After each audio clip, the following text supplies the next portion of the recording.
Bonjour ou bonsoir. Je ne sais pas à quel moment vous serez en train de me regarder, mais je vous salue dans le précieux nom de Jésus. Mon nom c'est la servante Malou et je voudrais vous parler aujourd'hui dans ma rubrique de causerie spirituelle que Dieu m'a demandé de faire depuis tellement longtemps, mais je faisais ce qu'on appelle la procrastination.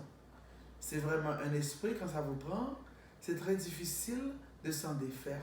Mais je veux remercier Dieu parce que mon fils spirituel, Michael Badiel, m'avait fait écouter quelque chose. Il avait parlé de relevé de guerrier, de guerrière, pour vraiment commencer là où tu es.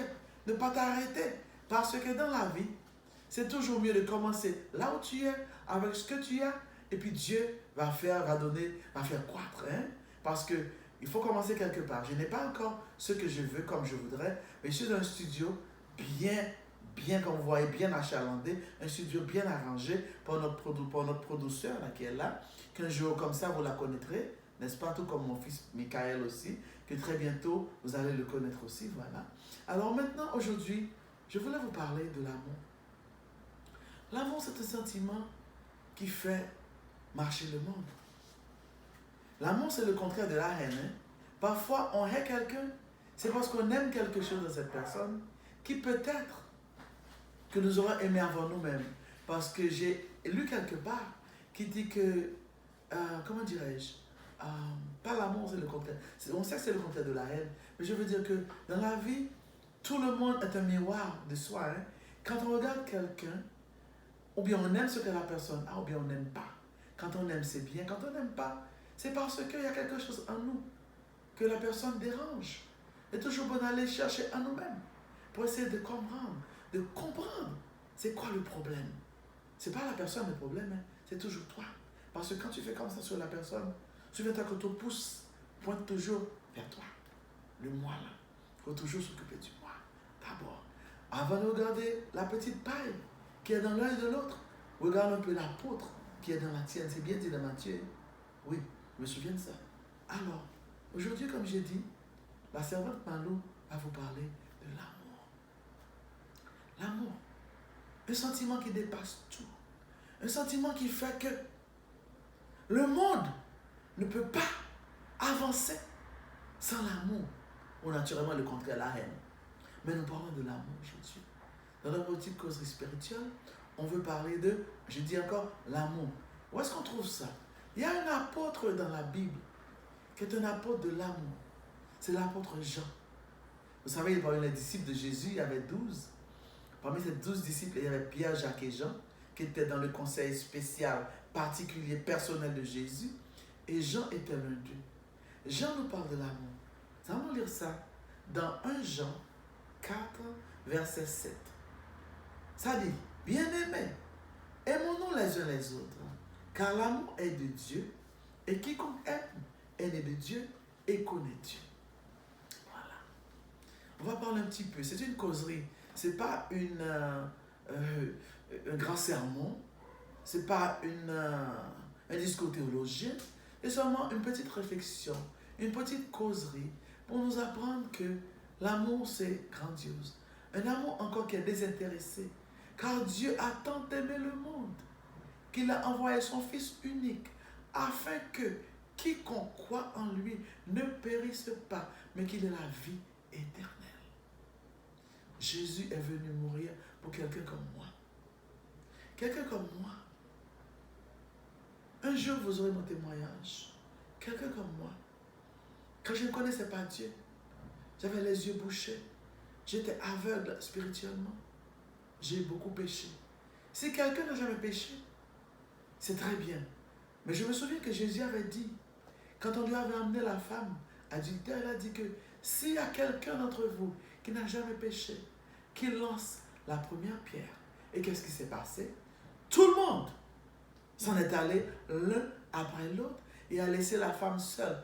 Jésus lui dit, mais femme, où sont tes accusateurs? Elle dit, ah, je ne sais pas, ils sont partis. Elle a dit, moi aussi je te pardonne, je ne te dis rien, va et ne pêche plus.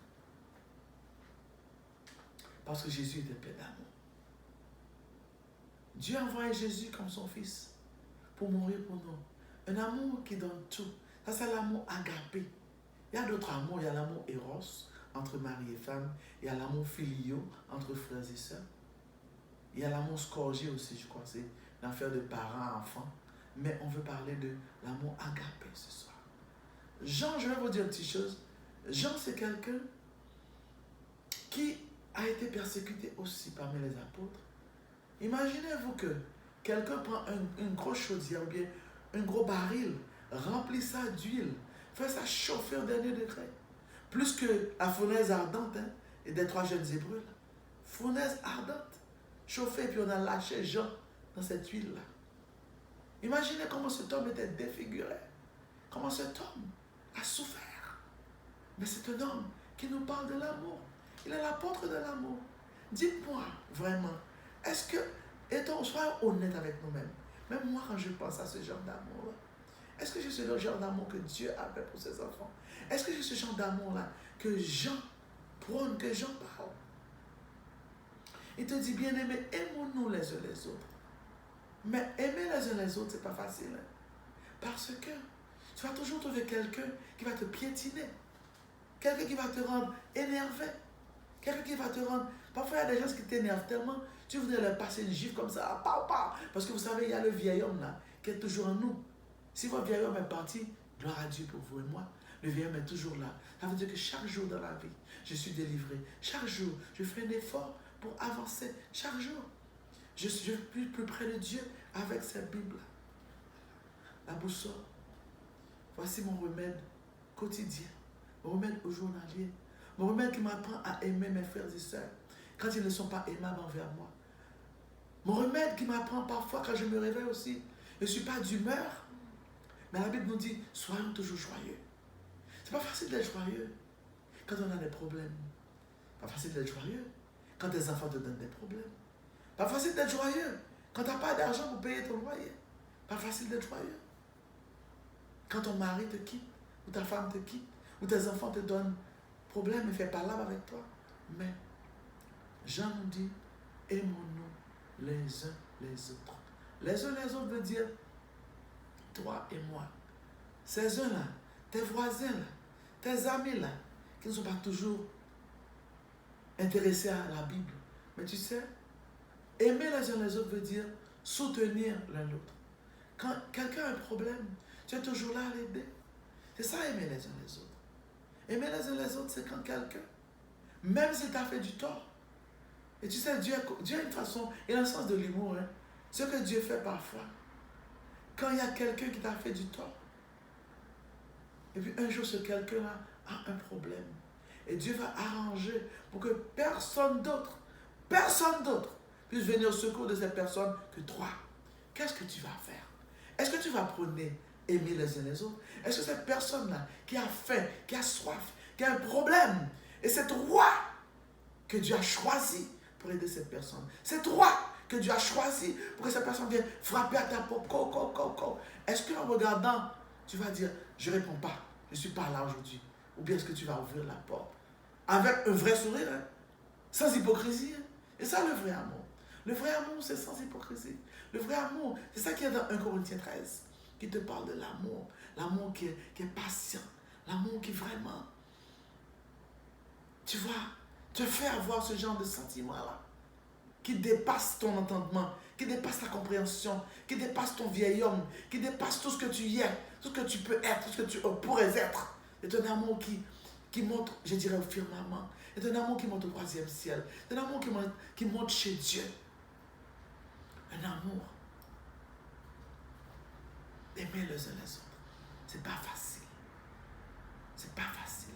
Je disais que Dieu va envoyer cette personne frapper à ta porte. Et tu es la seule personne qui a la solution à cette personne qui t'a piqué dans l'œil, qui t'a pris ton mari, qui t'a pris ta femme, qui t'a fait perdre ton travail. Est-ce que tu vas vraiment démontrer l'amour dont la Bible parle? Le vrai amour, l'amour désintéressé, l'amour qui ne demande rien en retour. Est-ce que tu peux vraiment avoir le genre d'amour dont la Bible parle? Et malheur à toi si cette personne vient près de toi et tu ne la sers pas, malheur à toi. Cette personne vient te dire, Malou, j'ai un problème, Malou, voici ma situation.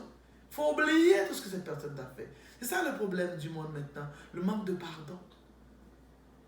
On n'aime pas pardonner nos frères et sœurs. Il y a des choses qui te disent, ah, même si 10 livres de terre, là, même si je suis 6 pieds sous terre, je ne pardonnerai jamais. Mais tu sais quoi? Si tu ne pardonnes pas, quand tu dis le Notre Père chaque matin, tu le dis machinalement, hein, parce qu'il y a une partie de Notre Père qui te dit, pardonnez-nous nos offenses, comme nous pardonnons aussi. Nous pardonnons aussi à ceux qui nous ont offensés.